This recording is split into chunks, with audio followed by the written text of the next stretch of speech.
ከገላሽ ተስማምቷል ጥበብ ተሸልሞ እንዴት አምሮብሻል ያገር ልብሱ ደግሞ ምን ነበር ቀሚስሽን ሸፊሙ ባረገኝ ስመትር ስደጋኝ ወገብሽ ላይ ቀሚሱ አያፍርም? ከአንድ እስከ 10 ስንት ትሰጡታላችሁ? ሌሊ እጅሽ ይባረክ የኔ ቆንጆ። ይሄንን ቀሚስ እያያችሁ ያላለ እዚህ ኮሜንት ላይ ቀሚሴ እንቅፋት ነክቶት ማለት ነው መዘዝ ቢል ወርደ ከራሴ ነው። ስለዚህ እያንዳንዳችሁ ማለት ነው ከአንድ እስከ 10 ስንት እንደምትሰጡት በኮሜንት አስቀምጡልኝ። ብሌንዬ እጅሽ ይባረክ የኔ ቆንጆ። በጣም ወድጄዋለሁ። በጣም ያምራል። እናንተም እንደምትወዱ እርግጠኛ ነኝ። እንደዚህ የሚያማምር ቀሚሶችን ለማዘዝ ብሌን ዲዛይንን ኮንታክት አድርጓት።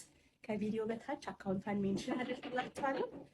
ብሌንዬ በድጋሚ እጅሽ ይባረክ። ከገላሽ ተስማምቷል ጥበብ ተሸልሞ እንዴት አምሮብሻል ያገር ልብሱ ደግሞ ምን ነበር ቀሚስሽን ሸፊሙ ባረገኝ ስመትር ስደጋ